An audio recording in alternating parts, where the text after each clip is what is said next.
Mom, where are you? I just got home from my night shift and I don't see you anywhere. You don't normally get up this early, do you? Huh? Who's that? Mom, are you okay? It's me, Calvin, your son. Calvin? Oh, Calvin, my dearest baby. Why are you texting me now? Shouldn't you be going to school now? Mom, I finished high school a week ago.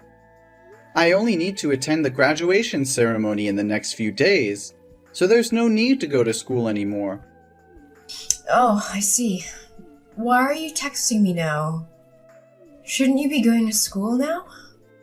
Mom, you just asked the same question and I just answered it. Are you sure you're really okay?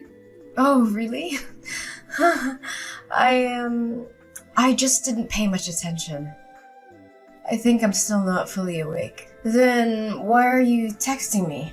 I just wanted to ask where you are. What do you mean you're not awake? Are you hanging out with some friends you made recently and getting drunk again? Well, it's almost the same thing. Mom, are you drinking on an empty stomach again? Seriously, I haven't seen you eat anything lately. The dinner I prepared you last night before going to work is still on the table. Oh, I'm fine. It's just that I don't feel very hungry these days. It looks like you haven't showered for a few days, have you? I just collected the dirty clothes in the bathroom to wash. But I didn't see any of your dirty clothes. And you've been wearing the same clothes for the past 3 days. Are you really okay? I'm losing my patience with you, Cal. Quit nagging me. Worry about yourself, Calvin. I told you, I'm fine. Calm down. I'm just asking if you're all right. It's impossible to have a conversation with you. Well, good, because I don't feel like talking. But really, Mom, you have to take care of yourself. What you're doing is very unhealthy. Why are you acting like my parent? I'm the parent here. Well, obviously the roles have changed. I'm taking care of you now. Nobody asked you to take care of me. You're not the man of this house. You're just a kid. Okay, I'm graduating and turning 18. I'm the only man in this house since my dad passed away 5 years ago in a hit and run. It carries some weight. Look, I'm just trying to help out. Oh, I feel so free. And I love my kid. Okay, since we're talking about school, are you still coming on next Friday? For what? Calvin, you're messing up my chill. God, it's annoying. The message alarm just keeps ringing. For my high school commencement. Well, I don't know. I'll try. I might be busy though. I might. It's the ceremony for my high school graduation. I have to give my valedictorian speech because I'm the honor student receiving a scholarship from a top university. Ugh, Calvin, seriously, it's not a big deal. What's the problem? This is a big deal. Mom, what's wrong with you? You were just excitedly talking about, oh, my baby's graduating 1 week ago. Now it's not a big deal with you anymore? Okay. Whatever you want. We'll talk about this after you get home. By the way, I just got my salary from my part-time job today. So I've saved up enough money to pay my tuition fees for the first year and still have some left over. So tonight, we're going out for a meal to celebrate. I'll treat. Oh, the college money thing? I was gonna talk to you about that too. Oh, you don't have to worry. I've already saved enough money. Next year, I'll continue working part-time to earn more money for the next year's tuition. You don't need to worry about that. Oh my God, Mom, where's all my money? I just checked my money box and it's empty. What happened? Is there a thief in the house? No, the room was immaculate with no signs of rummaging. It's like the person who took the money knew exactly where I hid it and went straight for it. Mom, it was you, right? What? How could you suspect me? Why not one of your friends or somebody else? Come on, Mom. I haven't told anyone about saving this money except you. I've never brought friends home. So how would they know where I hid the money? The digital password on the money box shows no signs of tampering, and the password is a special sequence of numbers between you and me. Only the two of us know it. Fine, it was me, but you shouldn't doubt your own mother, Cal. What? Did you spend my money without even consulting me? Do you realize that's the money I've been saving for 3 long years? I had to work 2 or 3 part-time jobs during the holidays and even take on night shifts. Even during the school term, I worked as a babysitter or gardener for the neighbors just to save every penny. I know our family's financial situation isn't good, so I worked tirelessly to save that money for college without burdening you. But now, why did you take all that money? Oh, baby, I know how hard you've worked. But you see, I just got laid off by my company and I'm unemployed now. Yesterday, one of my friends introduced me to a highly lucrative job opportunity. But since I didn't have any money saved, I borrowed from you temporarily to invest. What? You took all of my hard-earned $8,000 to invest in a job based on a promise from a friend you've only known for a few days? How could you do that? What is that job? How can you be so sure it will be profitable? Are you sure they're not trying to deceive you? Oh, don't you worry. I've been through this job before. You can trust me. Within just 1 month, the money I borrowed from you will be returned and multiplied many times over. It'll be more than enough to cover your tuition fees for all 4 years of university. You won't have to worry about finances anymore. What? How can any job generate that much money in such a short time? Are you absolutely certain they didn't mention those figures just to deceive you? Don't worry. I swear on everything I hold dear, this job will transform our lives. But right now I have to go and secure the merchandise. We'll talk about it later. Mom, slow down. We need to think this through before jumping in.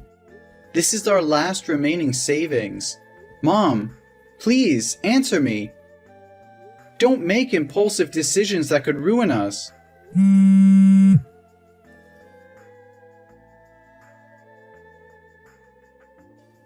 Hey, Cal? Have you delivered all the packs I asked for? My customers are placing more orders, so I need to go and import more goods to sell. It's incredible. It's only been 3 days and I've already doubled my profits. Yes, Mom. But I'm really curious. What are you selling that has so many people buying it at such high prices? Each small pack is worth a few $100s. And your customers? They make me really worried. I see students, elderly individuals, and even some rough-looking people with tattoos. Mom, why can't you tell me what you're selling? Since the day you started this business, you've always locked your room and never let me in. Isn't the packaging on the outside of the packs clear enough? Doesn't it say tonic for the soul?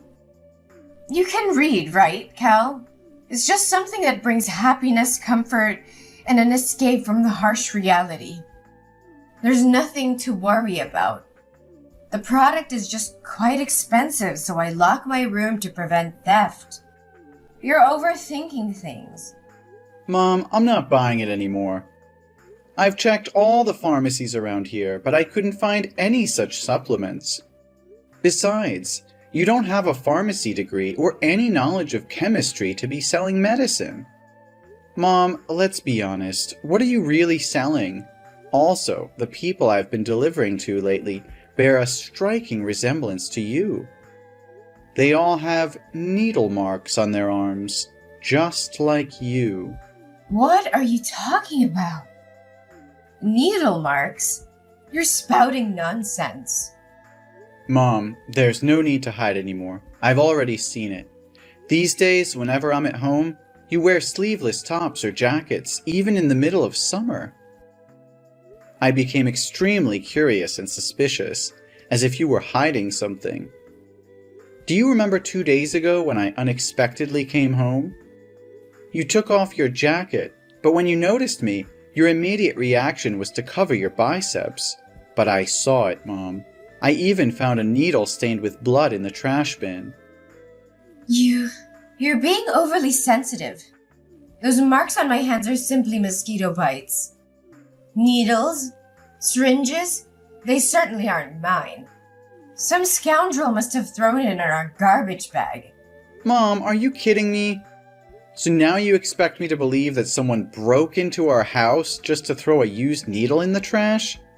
What kind of excuse is that? It's more absurd than anything I've ever heard. Ugh. Sometimes I wish you weren't so intelligent, Cal. Fine.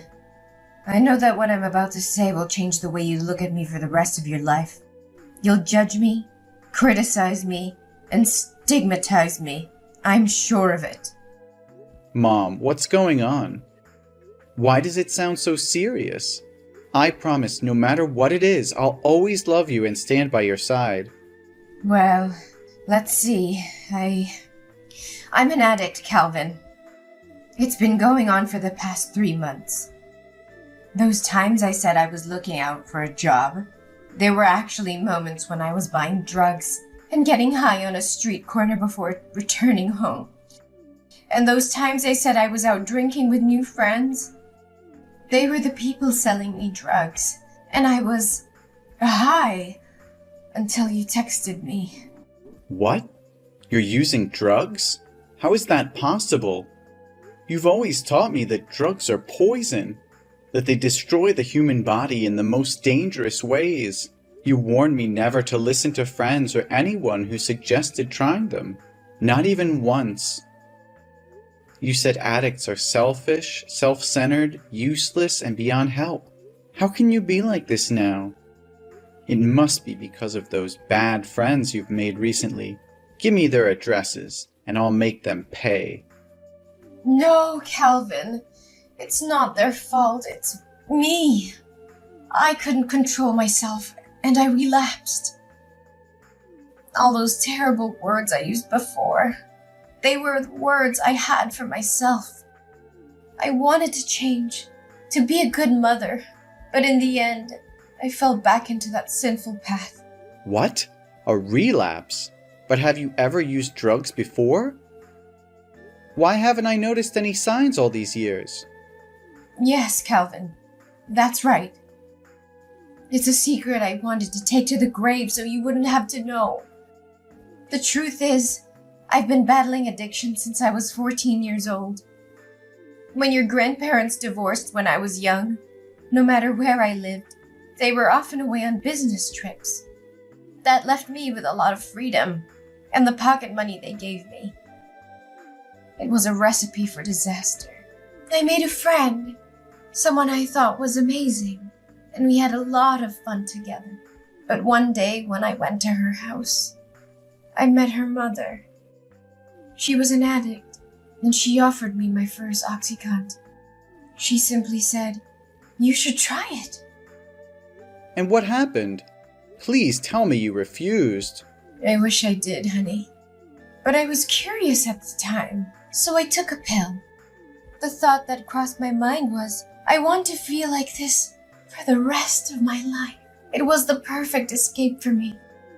And from that moment on, I spiraled into addiction, using all the money my parents gave me to buy drugs every day. But then they found out I was high in my room, so they cut off my funds. But the grip of addiction was unbearable, so I became a drug dealer for my friend's mother in exchange for my own supply. For 6 years since I first tasted the allure of drugs, I tried various stimulants, from heroin to synthetic substances. And during that time, I mistakenly believed I was living in heaven. But you said you'd recovered from addiction. What happened, Mom? That's true. Something heartbreaking happened that jolted me awake from my complacency. My best friend died of an overdose right before my eyes. and I was too high at the time to help her. By the time I regained my senses and called for an ambulance, it was already too late. I blame myself every day because I introduced her to drugs. Despite growing up with an addicted mother, she fought hard not to become like her. But it was my influence that led her down that path. I was desperate at that time and got caught by the police, who sent me to a youth rehab center. It was there that I met your father. How was my dad? I thought you met him while he was working as a doctor at the local hospital. Why did you meet him in rehab? Your father was actually an intern at the rehab facility that year. Unlike others, he didn't treat addicts like me as scum. He was compassionate and supportive throughout my recovery journey. We grew close, and he became my beacon of hope. Since then, I have stayed away from drugs. So why, after almost 18 years of being clean, did you fall back into addiction? After your father passed away, I fell into a deep depression. Feeling unloved and contemplating suicide. The thought of leaving you alone in this world held me back. The pressure of making money and the constant feeling of failure, as I couldn't achieve financial success, left me exhausted. Finally, being fired from my job was the last straw, and I completely fell apart. Why didn't you tell me all of this earlier? I foolishly believed that everything was fine. Don't blame yourself, honey. It's not your fault. It's my own incompetence.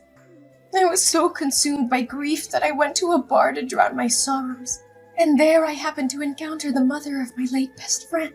She approached me, and I, being foolish, disclosed my situation to her. She manipulated me once again into selling drugs in this area. Initially, I hesitated, but she both seduced and threatened me. She said if I didn't become a drug dealer again, she would come to you and expose all my embarrassing past. And the allure of making a lot of money convinced me to give in to her offer. What? Please don't tell me inside those packs are drugs. Mom, that's illegal. I even helped you deliver them today. Not only will you end up breaking the law and going to jail, but I could also get caught, and it would ruin my future. Oh, don't worry, honey. They won't arrest you. You're still just a kid, and they didn't arrest me back in the day. You were just helping me with the deliveries today.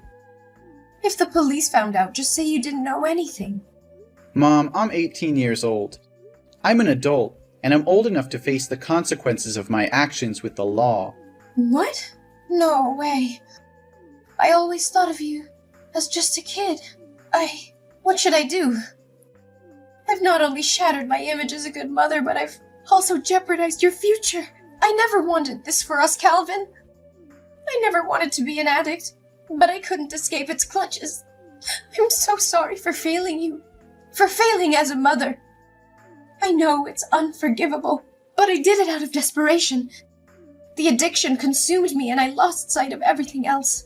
I thought I could handle it, that I could hide it from you and protect you from this darkness. But I failed, and now everything is falling apart. Mom, I can see the desperation in your eyes, but giving up is not an option.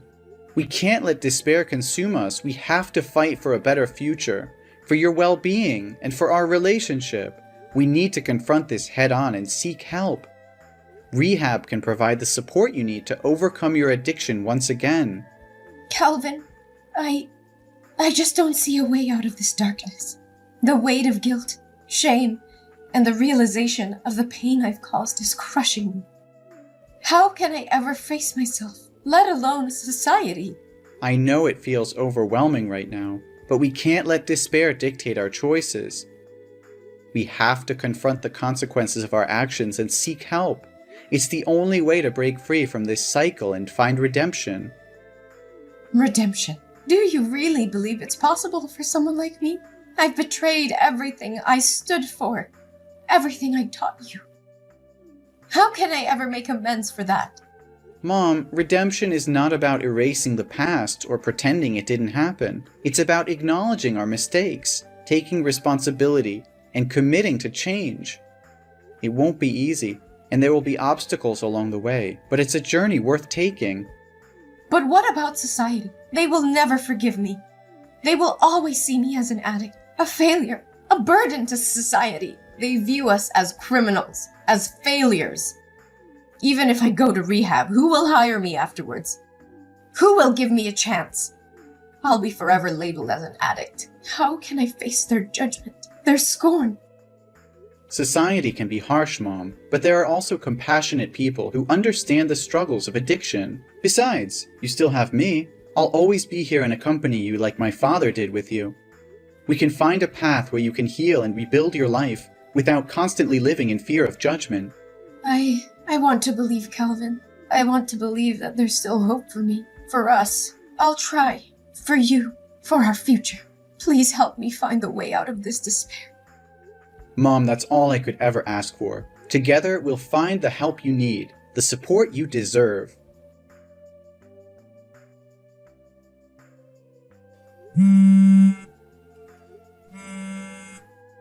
Mom, where are you? Mom?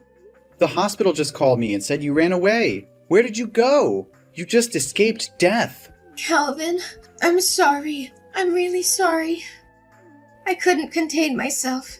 I never wanted this, Calvin. I never wanted to go down this path again. But the pain, the emptiness inside me grew so intense that I found myself drowning in desperation. I thought I could handle it, that I could find an escape. And then the devil's whispers echoed in my ears, tempting me with false promises of relief. Why don't you just let me die of an overdose?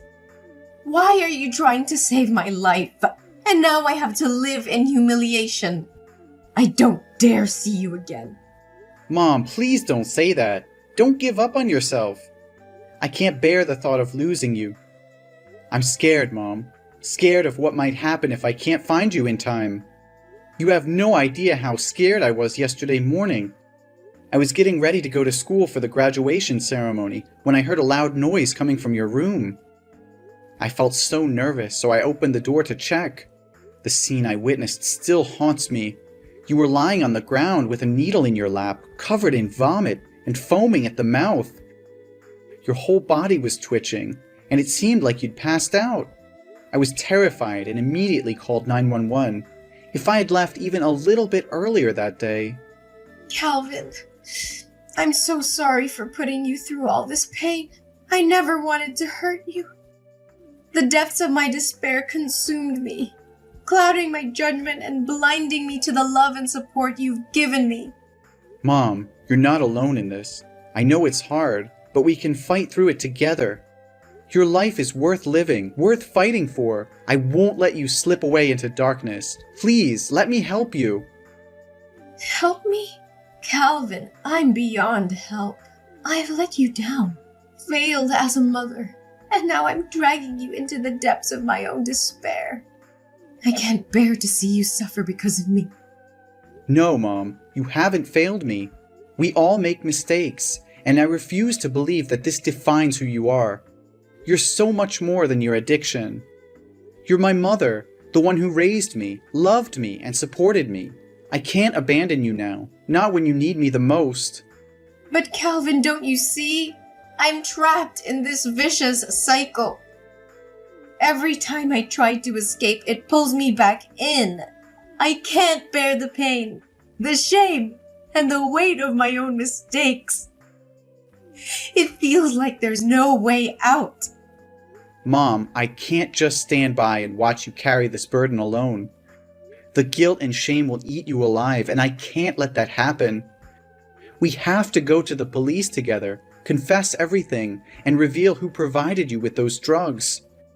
We can't let them get away with destroying our lives. No, Calvin! I won't let you sacrifice your future for me. You deserve a chance at a normal life, free from the consequences of my actions. I can't bear to see you suffer because of my mistakes. I'm already drowning in guilt, and I can't drag you down with me. You think I care about a normal life? Mom, all I care about is you. We're a family, and families stick together no matter what. I won't let you face this alone. We'll face the judgment, the discrimination, and the consequences together. I won't abandon you in your darkest hour. Calvin, you don't understand. Society will never accept us. We'll be branded as criminals, as addicts, and it will haunt us for the rest of our lives. I can't bear to see you suffer because of my mistakes.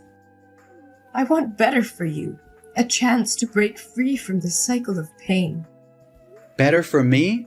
Do you think I'll ever be better if I abandon you now? We can't escape our past, Mom. It will always haunt us, no matter how much we try to hide. The only way to truly move forward is to face it head on, to take responsibility for our actions. You think there's still hope for me?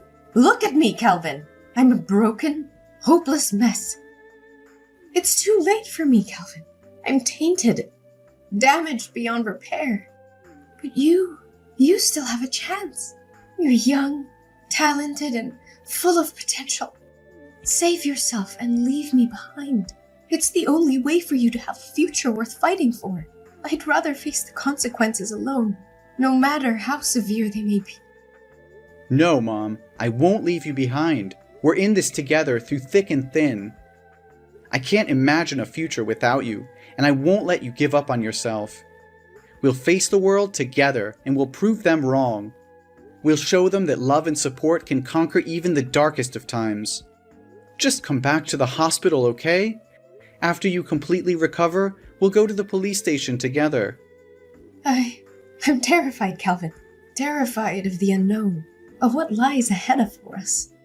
But seeing the determination in your eyes, the unwavering love you have for me, gives me a glimmer of hope.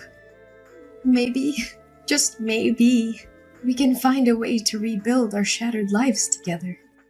Let's face this storm, hand in hand, and never let go. After a long and arduous legal process, Mom was sentenced to 7 years in jail for her involvement in illegal drug trafficking. It was a heavy blow to both her and me, knowing they would be separated for such a long time. However, there was a glimmer of hope amidst the darkness. During the trial, Mom made a courageous decision. She decided to reveal the identity of the leader of the drug ring, providing crucial information to the authorities. Her willingness to cooperate and assist in dismantling the operation earned her a reduction in her sentence.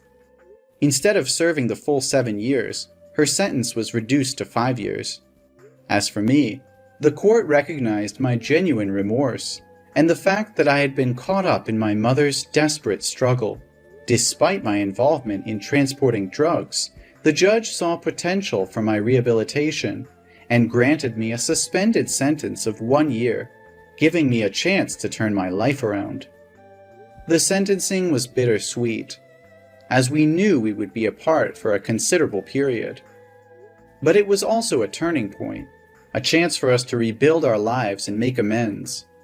We held on to the hope of a brighter future, even in the face of adversity. While Mom served her time behind bars, I dedicated myself to self-improvement. I pursued education and counseling, determined to break free from the shadows of the past. I surrounded myself with positive influences and used my experience to raise awareness about the dangers of drug addiction.